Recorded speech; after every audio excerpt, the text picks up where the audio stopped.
Psych podcast. As you can see, Rebecca is not here today. We're super sad that she came down with the flu. So she is not feeling so good. So send positive thoughts to Rebecca. I was talking with Eric. It's kind of funny because the last episode, him and I had our cough drops ready and we were not feeling so well ourselves. And Rebecca was the healthy one. And now she has come down with this terrible bug. So we're thinking about you, Rebecca. But my name is Rachel. I'm a school psychologist in Maryland. I'm going to pass it over to Eric, though, who's going to tell us how to participate and get us going. All right. Well, we are excited tonight, even though it's a reduced team. We're excited to talk to Dr. Barrett and to talk with any of you who would like to participate. So our YouTube will be live on YouTube broadcasting, and you can chime in on the School Psych podcast. This is episode 95, Dr. Charles Barrett. So if you're searching for it, it's SSP 95, School Psych podcast 95, and we have Dr. Charles Barrett in the heading. You can find us on Facebook, and I think that's how a lot of people find us. But if you need to send a question, you can type it directly into the YouTube link, or you can send it to us on Facebook or on Twitter, and using the hashtag podcast site, I think. We'll Psych podcast. Okay, thank you. And hopefully we'll get your questions and messages, and we'll be able to read them off to Dr. Barrett. So I'm excited. I know Rachel is, and I know Rebecca is disappointed that she couldn't be here. She shared that she was excited as well to speak with Dr. Barrett. We met Dr. Barrett initially at NASP last year, and I was a fan of his for a little while, so sort of following him on Twitter and social media. So when I met him at NASP, it was one of those like, hey, I know you, you're Dr. Barrett. So, and then Rebecca and I had the pleasure of getting to see Dr. Barrett speak in summer NASP in Hartford as well, and have dinner with him and some of our other colleagues in the state and my wife. So it was a real treat to get to spend time with him. But I'd like to share a little bit about Dr. Barrett. He holds a PhD from Lehigh University, completed his undergraduate at St. John's in Psych and English, and then both graduate degrees from Lehigh, a Master's of Education and Human Development as well, along with his PhD in school psychology. He's a nationally certified school psychologist and works in Loudoun County, Virginia. And Charles is interested in being informed by principles of justice and equity. His scholarship, presentations, and workshops are centered on promoting positive outcomes for children's academic, social, emotional, and behavioral well-being. And he firmly believes that professional practice is always about the children. So we're going to talk a little bit about that because I think it's a great hashtag and also the title of Dr. Barrett's book. It's always about the children. Dr. Barrett is also an artist. He's a musician and sort of a multifaceted person. And he thinks deeply about and is concerned about the issues facing people through the lens of psychology, faith, and education. He is particularly interested in critically examining the factors that contribute to misidentification and overrepresentation of culturally diverse students with various disorders and disabilities. His professional practices are anchored by justice and equity, and he represents an unwavering commitment to advocating for populations who've been marginalized by systemic oppression. And that was really one of the things I appreciated about hearing Dr. Barrett speak over the summer, was hearing about some ways where we can become more culturally engaged, culturally relevant.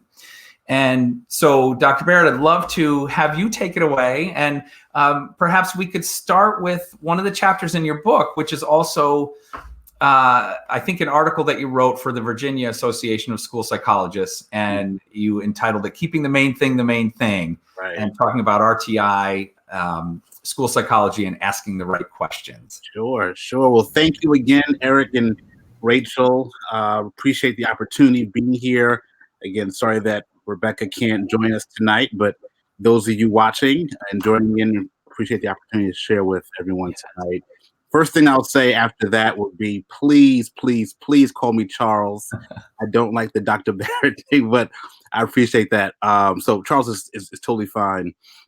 So as Eric mentioned, one of the chapters in the book, Keeping the Main Thing, School Psychologists, RTI, Asking the Right Questions, it came out of just thinking about how we frame children's difficulties in school.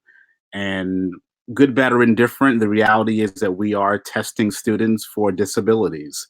And I think how we frame the referral question really impacts how we look at data, it impacts how we even approach the evaluation process. So essentially, I'm talking about, I think we prematurely place the focus on the individual child. So why is Johnny or Jane not reading? Why is Johnny or Jane not, maintaining appropriate attention or social skills difficulties?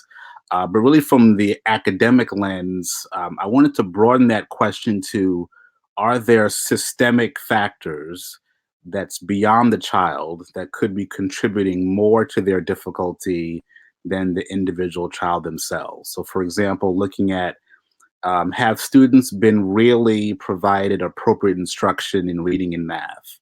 And could their difficulty really stem from what adults around them have failed to do effectively, that looks like disability, more of a child-focused explanation, but it could be systemically we have not provided the proper instruction, proper intervention, proper supports to mitigate disabling characteristics. So that's been my focus the last couple years in Loudoun, just looking at primarily testing Spanish-speaking students from Guatemala, El Salvador, Honduras, and just looking at what could we do more effectively for them rather than assigning labels of disability that really may not be appropriate for the child.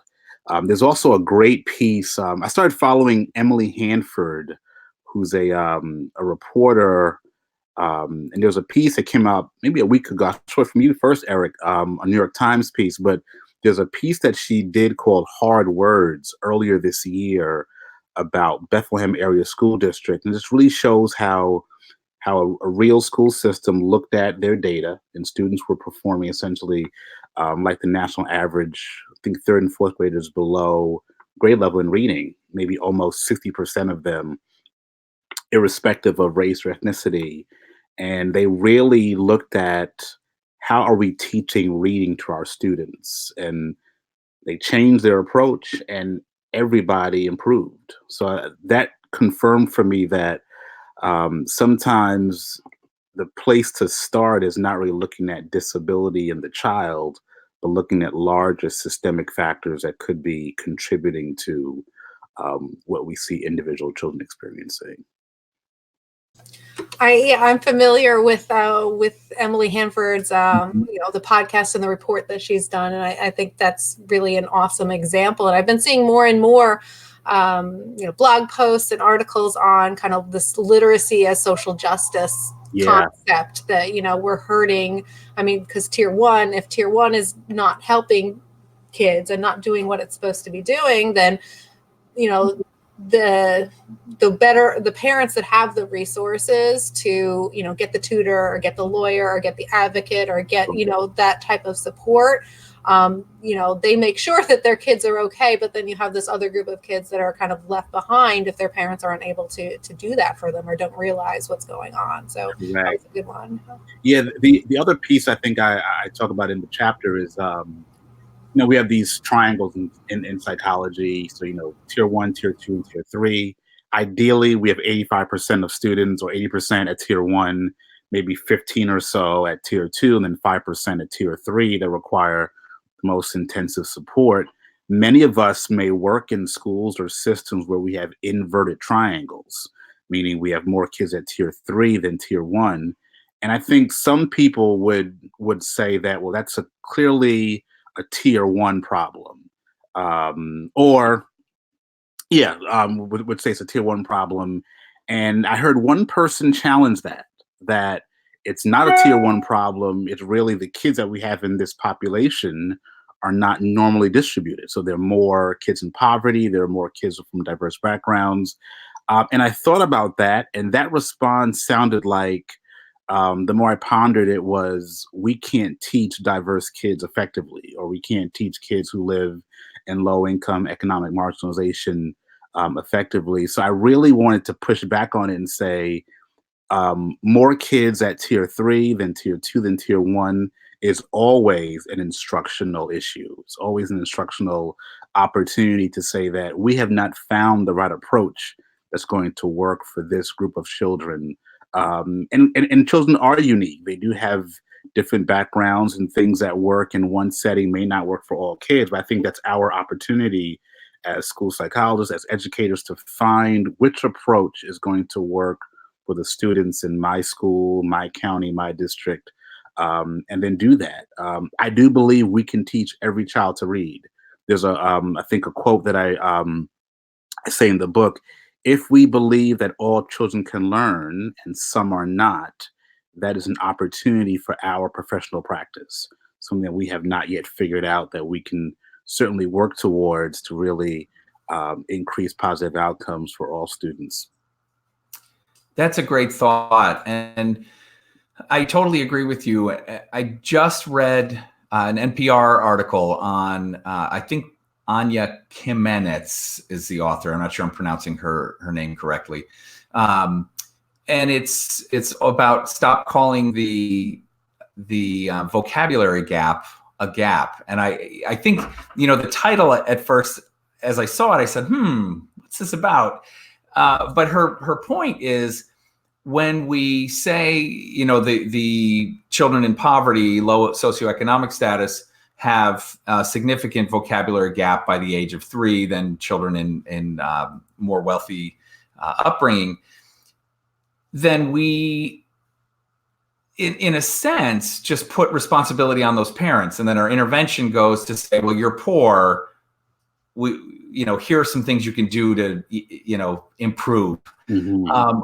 As opposed to saying our system is not supporting these children properly. So the takeaway from the article for me was really to focus on the systemic issues that aren't prepared for supporting these children, rather than just focus on the gap or the discrepancy. Correct.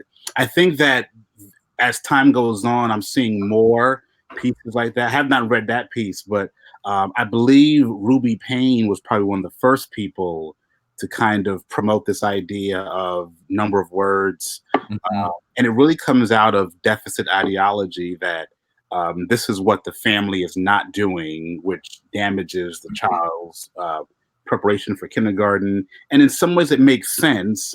I think that the difficulty is, as you said, Eric, is shifting the onus or the responsibility to the family, rather than we have now been tasked with the responsibility of serving this child. What can we do as a system, as a school, as a profession, without blaming what happened between birth and 5? So yeah, I think it's a great point.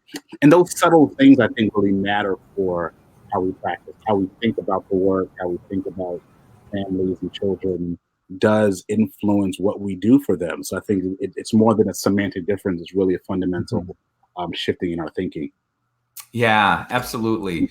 And hopefully then impacts a shift in our intervention practices. Correct.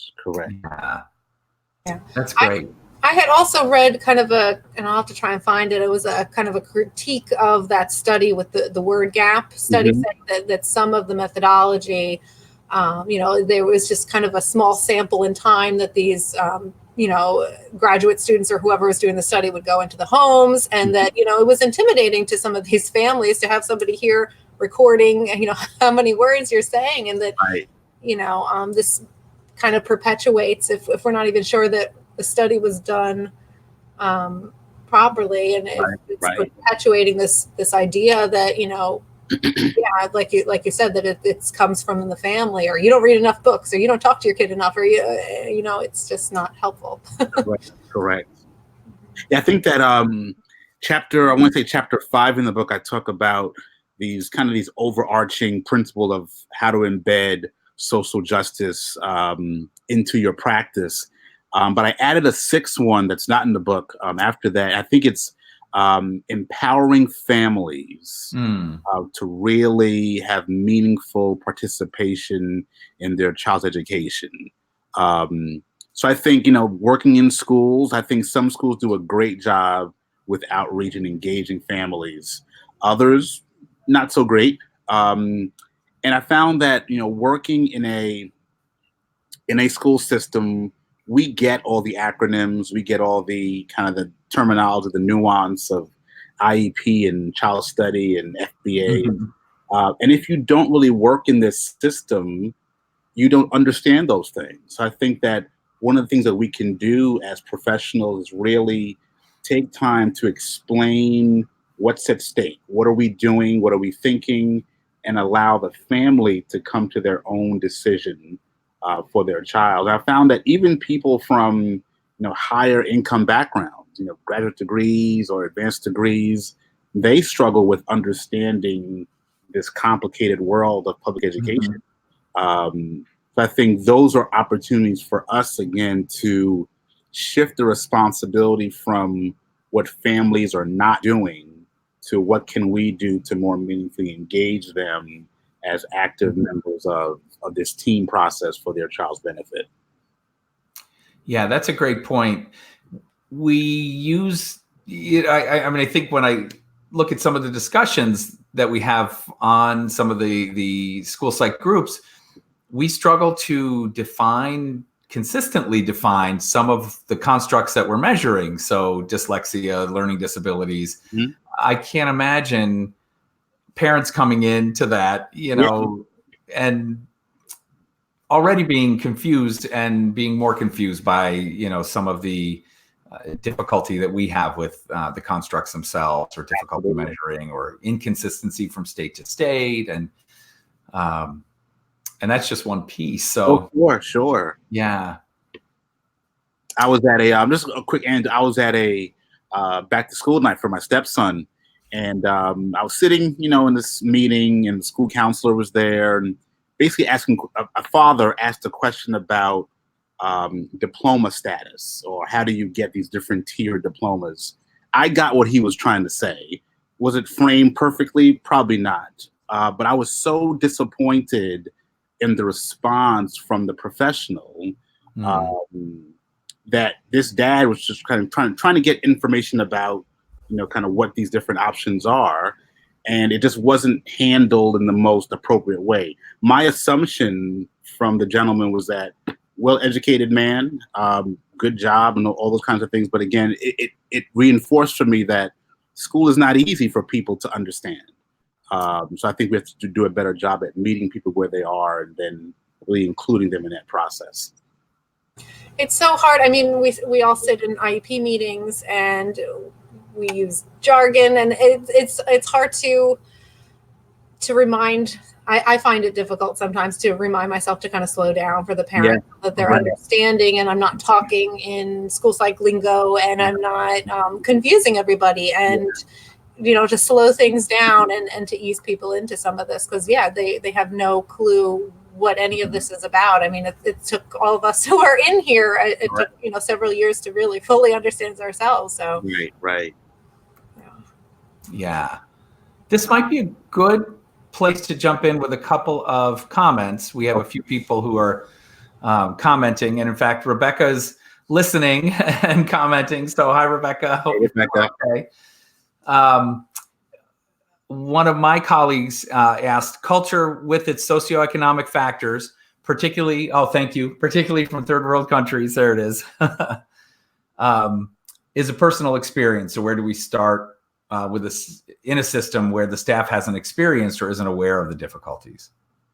So I would say the first thing is, it's a great question. Yeah. Most of our teachers are primarily white, primarily female, and primarily monolingual. So I would say that there is a huge lack of knowledge, experience around a lot of these issues. I think the first place of, beginning that process is an openness to knowing that I don't know it all about this student. Just kind of being open to learning. I know when I started practicing 12 years ago, a lot of what I learned was not in graduate school. It was really working with people in my school, special education teachers, gen ed teachers, principals, APs, other psychologists, diagnosticians. And I learned a lot from my colleagues. So I would say having this I'm an ongoing continual learner. I think is very helpful, that I just don't know it all. But not stopping there, really challenging ourselves to, I need to become as informed about the backgrounds and the culture of the people that I'm serving, the children, the families. I think if we don't know those things, and we are almost inevitably doing harm to those students and families. So what's meaningful to them? What do they value? But just even learning more about their school systems in their native countries. For example, I've learned over the years that when my students come from El Salvador, Honduras, Guatemala, school may not be every day. School may be, a couple times a week, half day, and they may focus only on reading and writing and not really on math. So when they come to me, having completed third grade, that may not be the third grade that we consider third grade. And their skills may just be a reflection of what they've been exposed to in their teaching. So I would say just being open to learning about, who are my students, who are my families, and what do I need to know to more effectively meet their needs. That's a good thought. And Will also chimed in with some thoughts about ACEs. This is a little like our conversation we had about ACEs, and pointing out the potential outcomes without offering solutions. Correct. Yeah. Absolutely right. I think, again, school psychology, I think we do a lot of critiquing and a lot of analyzing, but at the end of the day, people want some kind of concrete recommendation. It's not always possible. I certainly am aware that these are complex issues, but I do think there are things that we can promote as, let's start with this as a concrete action, maybe not solution per se, but something that we can give people tangibly to move forward, to benefit children. I think that's a good thought. And Will and Rebecca commented about trauma as well, and the impact that we're just beginning to see. I think the impact of poverty being traumatic, and impact of trauma on student achievement and engagement and involvement. I do think, I think Rebecca is saying, don't these schools cry? Yes, I would say that any effective RTI or MTSS system is really fundamentally based on quality core, quality tier one. So tier one instruction for school A, which may have many students in poverty, may be quite different than school B or C that has a different population. So I would certainly agree with that the RTI MTSS approach has to be uniquely tailored to the needs of that population. And maybe what we're doing is a bit too much kind of a generic approach, taking these maybe canned curricula or programs that may work in one setting, but have no effectiveness for other places where we're serving students. Often I see with RTI models, the school just has this one program, this CAN program, and it's what everybody gets, regardless of what, is going on with that individual student or what the referral concern is. This is the program we have, so in they go. Right. I think that's a great point, Rachel. I think that unfortunately how some of our systems are designed, the individualized nature of meeting students' needs only becomes an issue for identified students. So that's when students get, specialized instruction in reading or math or writing or paper support, when really effective differentiation, effective intervention should be individualized to student need as well. So I think that's not only an issue for SPED, but it's really an issue for Gen Ed as well. Really, if it's decoding, that's again an effective decoding intervention, not comprehension, not fluency. Those are great, but that might not be the child's need. And I think that thinking doesn't always happen like it should. I'm sure it does in places, but I think the individualized nature of intervention is certainly an opportunity for Gen Ed students as well. That's a really good thought. I think just going back to that whole concept when you presented over the summer about asking the right questions. Yeah. Really, it hasn't been that long that my teammates have really focused on what's our referral question? What are we really asking? What are we expecting an assessment to show us? Right. And you'd think, wow, that should be fundamental, foundational, but we're just starting to remember to do that, like, oh, wait a second, At Lehigh, the big research school, we kind of had this mantra, what is the research question? And until you knew that, you couldn't do anything. You couldn't really review literature, couldn't think about methodology until you had a well-formulated question. One of my my internship supervisors, a guy named Mike Odick in Baltimore, he would say to families when we would refer students, what don't we know now about the student that you want this process to uncover? And I remember that years later, but it's a brilliant question, because really, what are we really looking for? What are we trying to answer about this young person through this assessment process? So if the parent tells me I want to know more about their social skills or their attention or their cognitive abilities, that does inform, what I do. So they're just having a really not only well formulated, but also the right question really determines the quality of what we get. I tell my students over here in DC and Virginia, if we ask, how questions, that's one answer. How do you do this? How do you do that? But how many times did you? Or that's a very different question. Or what did you do versus how many times did you? We get good information, but we may not get what we want if we don't ask the right, well-informed question. It helps so much, I find, because you can end up doing totally unnecessary or irrelevant assessments and wasting time and whatnot. I had, and I have an intern this year, and we were talking about what assessments would be appropriate, to answer some questions and whatnot on a case. And she was used to in practicum, just everybody got a cognitive. That was just like the standard thing. And I was, so we had a conversation about, well, how would a cognitive answer this question? How would that be helpful? And, so I think that was interesting that she was just used to her old supervisor, just you give a cognitive. I know. Great point. Yeah. We have a comment from Sumera, who's a behavior interventionist in Canada. And you tipped us off, Samara, with the OUR in the word behavior. Having lived in upstate New York, not too far from Toronto, I always teased my Canadian friends about the OURs. But your comment is very pertinent, reminding us that intervention needs to be customized also based on the priority of the parents. So yeah, really connecting with the families. Right. Great point. And we talked earlier this year with Terry Maloney about motivational interviewing. And I really see that as a tool for connecting with parents, really finding out what their goals are when a child's referred. What do they need? What do they feel like the child needs? And the importance of connecting with them on a much more personal level. Right.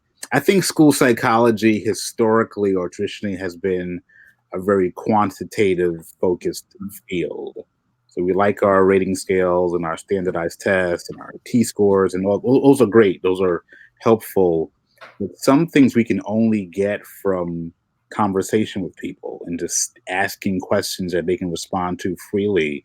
And I think even in that process, we can minimize premature judgment about what families value and kind of what their concerns are. I do think some things are relative. I think we may be very concerned about students reading or math or their writing, but depending on where a family may have come from, community violence and war-torn countries and things like that, that may not be the most pertinent right now. And I don't think they're ignoring it. I don't think they're overlooking it. But in their experience, my child is safe. They're in school all day. They're fed. They're warm. They're clothed. This is a lot better than what we experienced in our native country. But again, I don't think it's that the parents don't care about their education. It's just in the grand scheme of what's all that's going on in our lives. They just see that as a different priority right now for what they're managing and negotiating as a family. That's a good point. All right. I'd like to go ahead, Eric. Oh, no. I was going to say, I do want to just plug your book for a second. Thank you, sir. Really, one of the things I like about this is it's a great book for discussion. So each chapter has sort of a talking point to think about, and then there's a discussion section afterward where a group of students, a group of practitioners could talk about the ideas, come up with their own thoughts and applications. And right. I appreciate that. It's a book that I wrote last summer, and came out in September, but it's really for all educators. One of my schools actually here in Loudoun bought the book for all their staff, teachers, speech pathologists, because I think it's broad enough to really be meaningful to anyone who works with kids. And as Eric said, it's structured in a way that's not overly academic, but really for hands-on practitioners. But the questions at the end are designed for your own reflection personally as an individual, but also in your own professional learning community with other school psychologists or other staff, teachers, principals. And really just, it's meant to be kind of my lens into or how I approach school psychology as a school psychologist. Kind of my journey from how I got to school psychology in chapter 1 to things that are really important to me. So assessing English learners, social justice, instructional needs.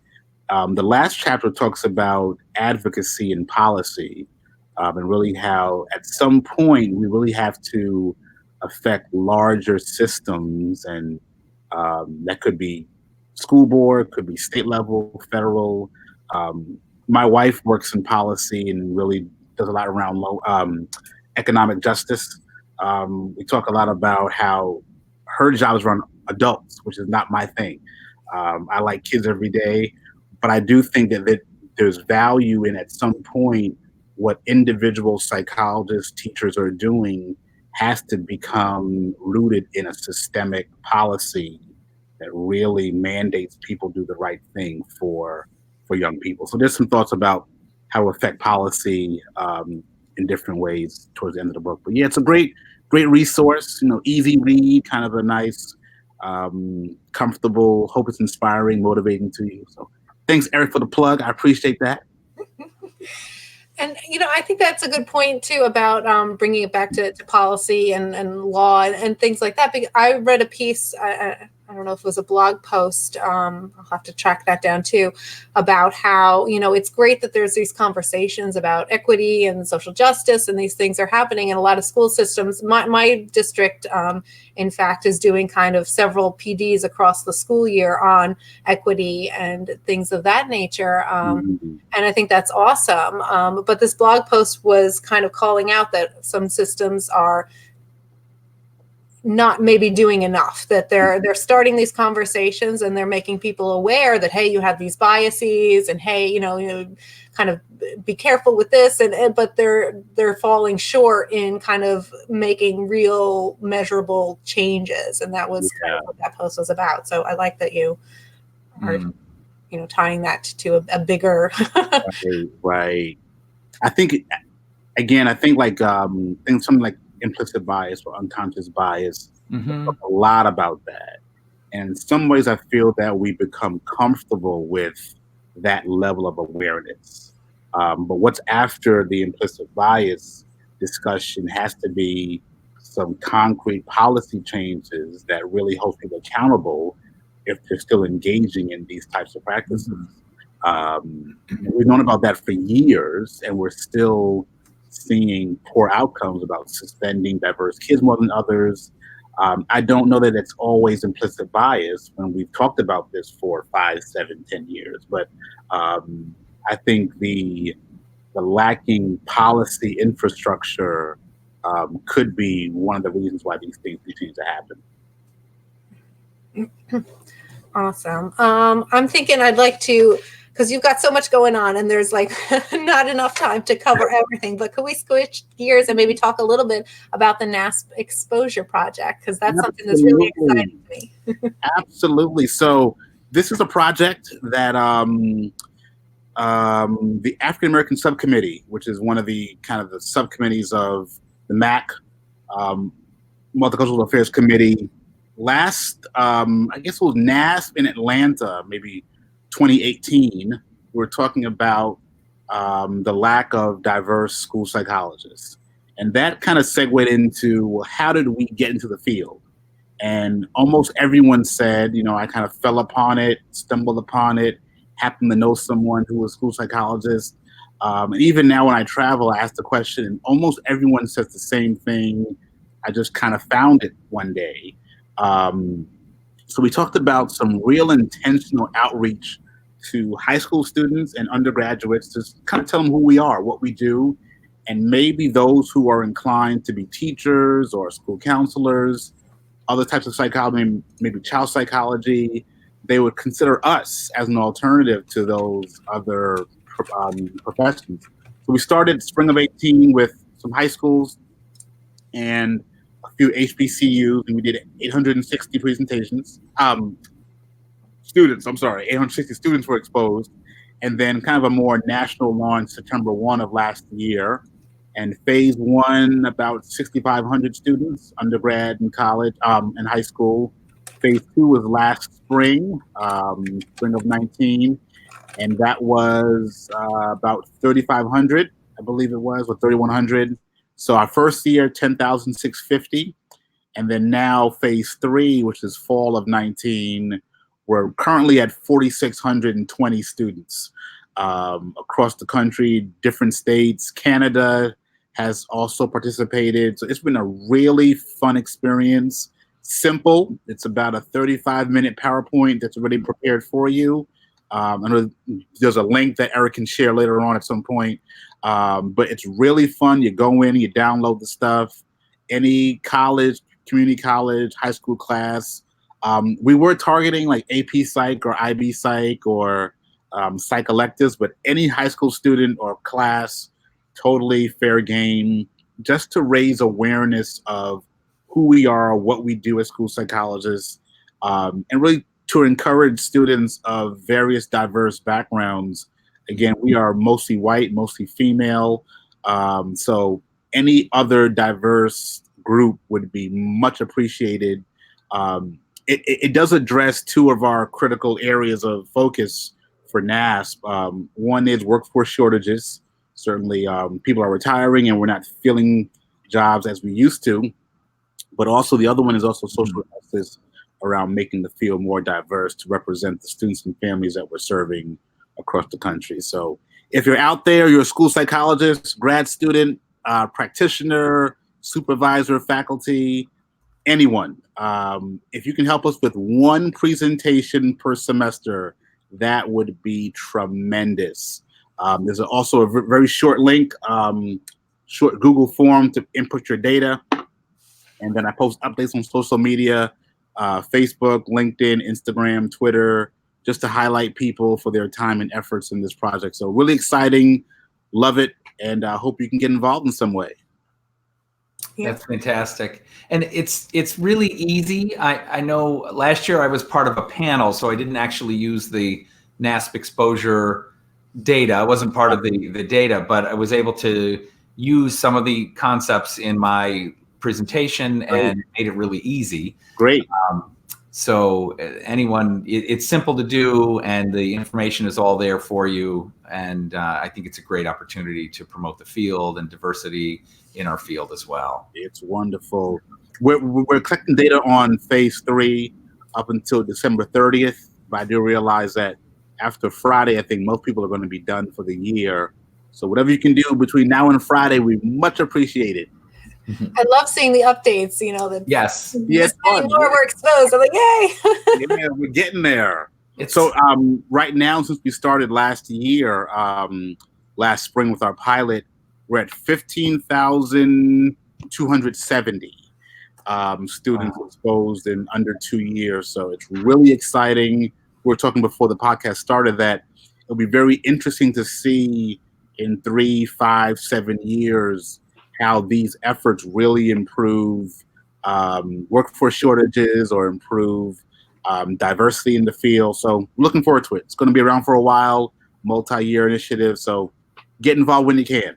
Yay. That's and fantastic. it's, like you said, people just say, oh, and that's how I got into school psychology was my friend Anna, had a sister who was a school psychologist. And so she got Anna into it and Anna got me into it. And it just kind of, happened. So it would be so awesome to see in 5 years, when people ask that question, how did you learn about school psychology? To say, well, this awesome school psychologist came into my classroom and did this presentation. And I was just hooked. It's great. Very exciting. Yeah. Okay. I know too that we bypassed some questions before I did my topic change, so I apologize. That's all right. It was a good segue. About the exposure project.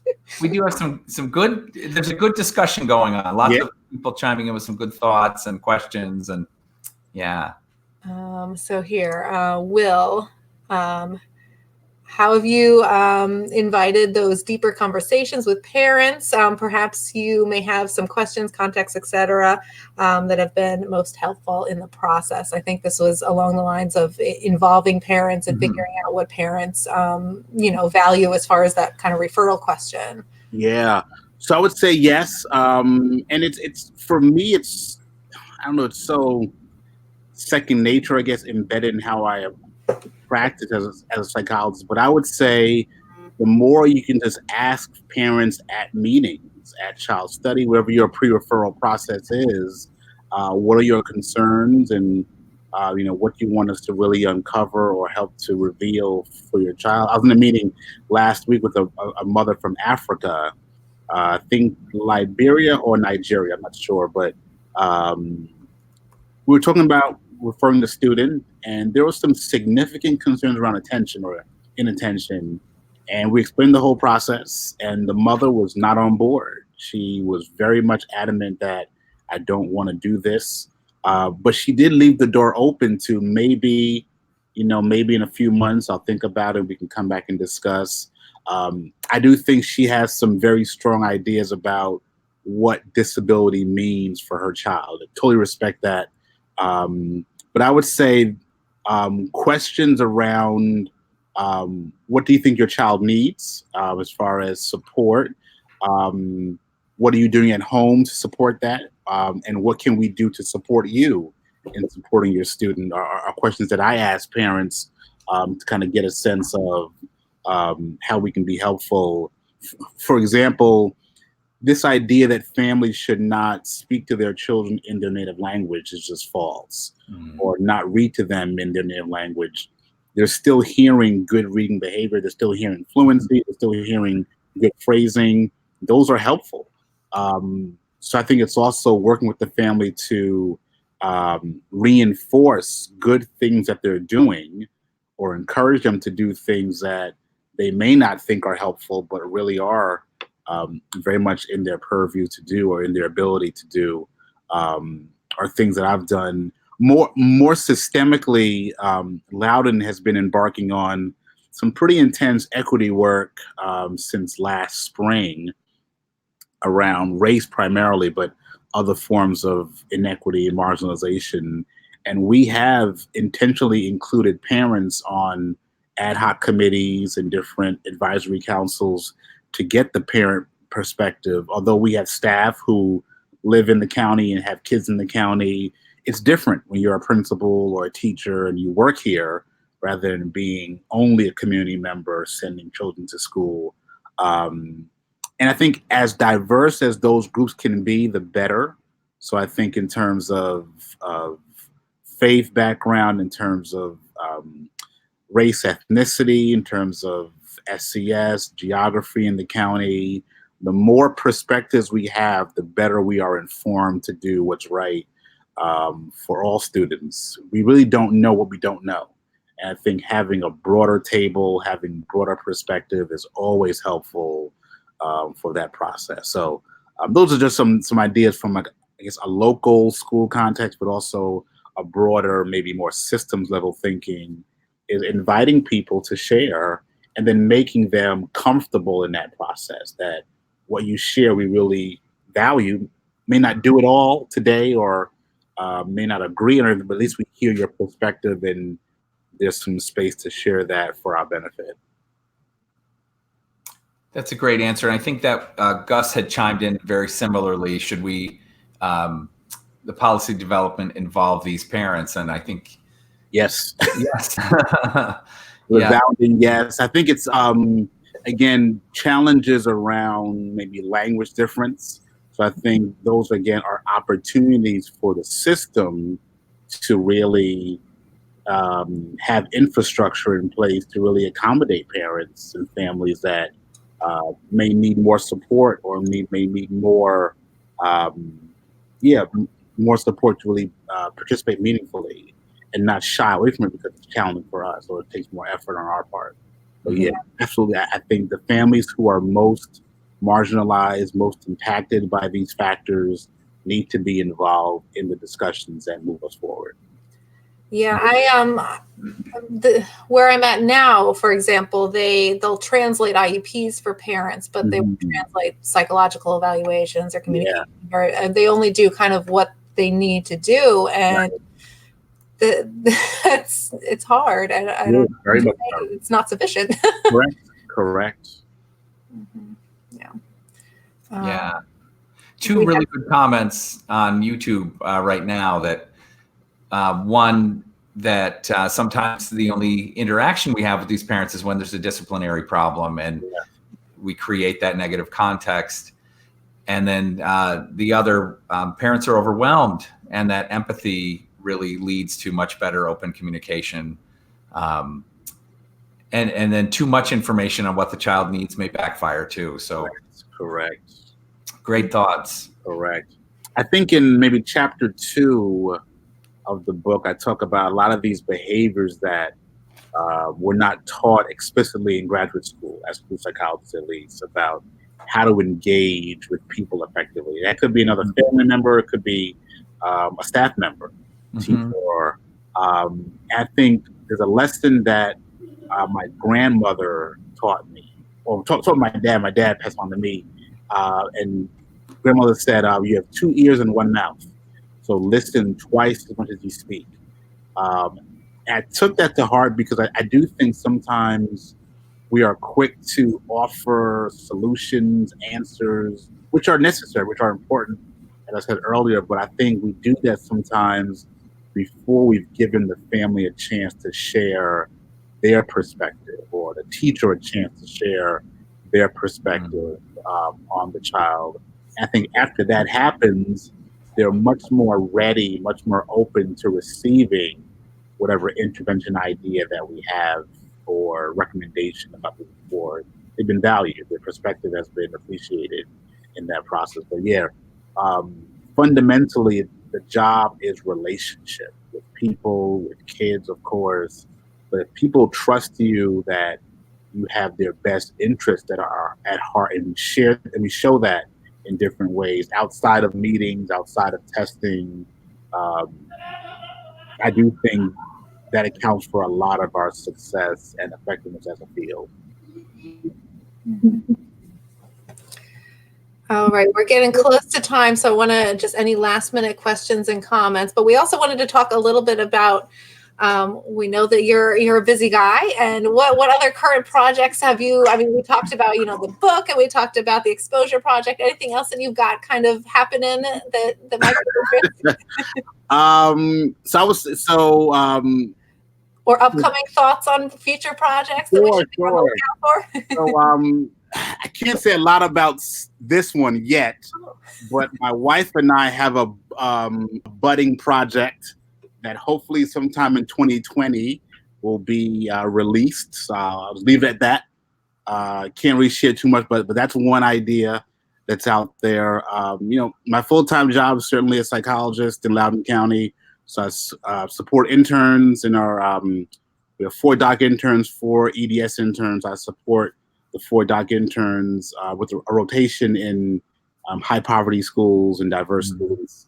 I teach at various programs. I'm at Howard, I'm at George Mason, community college, teaching graduate school psychology, undergrad psych. My NASP involvement, delegate, various committees. So right now I'm serving on the committee around social justice. And our book read, Unequal City. Yes. We had a great discussion this weekend. We had a wonderful, Eric. Wonderful. Gotta get my hand out of the way. There we go. Carla Shedd, great book about students in Chicago. What I love about the book, and I won't spoil it for anyone who hasn't read it yet, but she really does a great job centering student voices and getting their perspective on what they feel going to various high schools in Chicago. So great book. If you have not gotten it yet, please do. We do have resources. I'll send it to Eric as well, the link to some great questions for discussion around with graduate students, again, colleagues at your various work sites throughout the year. We had a great chat yesterday with some area students from Bowie State, Howard, and Gallaudet out here in the DC area around the book. So that's something that we're doing. We're focusing this year on low income and economic marginalization, LIEM. It's really a broader framing of poverty beyond money. So it's kind of what is the culture of poverty? What are the different effects that poverty has on students and families? The MAC, Multicultural Affairs Committee, I chair that right now. We're doing some great things at convention, diversity dialogue. Some of our diverse students going to be sharing some research that they're doing around race, ethnicity, different areas of culture. So it's great. I love what I do. School psychology is fun. It's my life. I don't have the best work-life balance because honestly, it doesn't feel like work. So I tend to do it a lot. I work every day on something, different writing projects, chapters, and traveling. But I really enjoy it. So it's really just my way of living. Can't really separate life from school psychology sometimes. It's kind of one and the same for me. That's awesome, and it shows. Yes, it does show. I appreciate that. I described you, and I hope this doesn't come across as in some way, I don't even know, negative, but I said, Charles is a ball of energy. And I don't mean that to, belittle or anything. You just come across with all this knowledge and information. And, when we heard you speak in the summer, it was like, wow, light bulbs going off and great conversation. And so this is great. And I think that shows in what you do. You put your heart into everything you're doing. I appreciate that. Chapter 1 again in the book, I do believe this with all my heart. I do believe beyond school psychology or beyond being an educator, whatever we do in life, there has to be a sense of purpose assigned to that. So I do believe that right now I'm fulfilling my purpose as a school psychologist. I do think I could be a school psychologist for the next 35 years. I love it that much.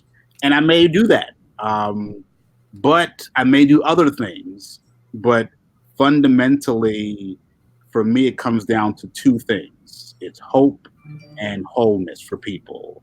So as a school psychologist, as a graduate educator, as an undergraduate educator, I want people to really have hope and to be whole about whatever they're experiencing. So in my teaching and talking to kids and talking to families, teachers, those 2 ideas are really infused, kind of enmeshed in my practice. So I really want to encourage people that whatever you're doing, as an educator, a school psychologist, really think about what is the larger purpose beyond the job. And I think for me, that's what fuels it. I don't see it as, this is my job, to test kids or counseling or group, but it's really how I communicate hope and wholeness to people right now as a school psychologist. So it just makes it all great. Awesome. That's amazing. Yeah, hope and wholeness. I hope that you are, here for another 35 years, because we've done so much already, and I just feel like, yay, like to have somebody like you in the field is just, invigorating, and I think, inspires other people, and, you've just contributed a lot, so. Appreciate that. Thank you. Mm-hmm. And really, your voice is so valuable. These conversations about equity and social justice are so necessary, and we need to keep having them. So, right. They're important. Need to change. Yeah. It's exciting. I think school psychology, it sounds so cliche, but it really is at a crossroads in a lot of ways, with shortages and just, I think, a new way of thinking around a lot of things. I think social justice and equity discussions beyond simple diversity, simple inclusion. I think the great opportunities that we're kind of on the brink of that can really change how the field really functions. I'll give another quick example. When I was trained in school psychology, it was almost exclusively quantitative methodology. So your Mancovas, ANOVAs, which is great, but some questions we can't answer that way.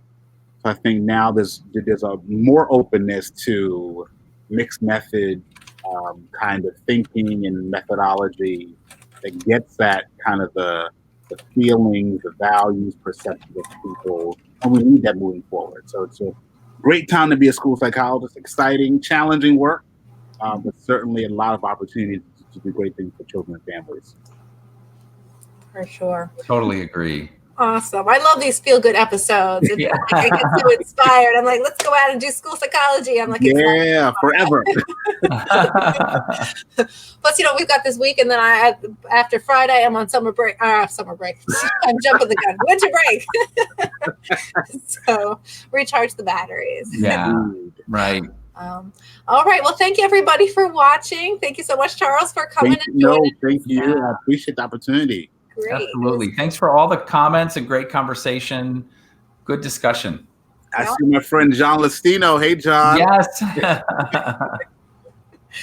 Okay. And then our next episode is on January 5th.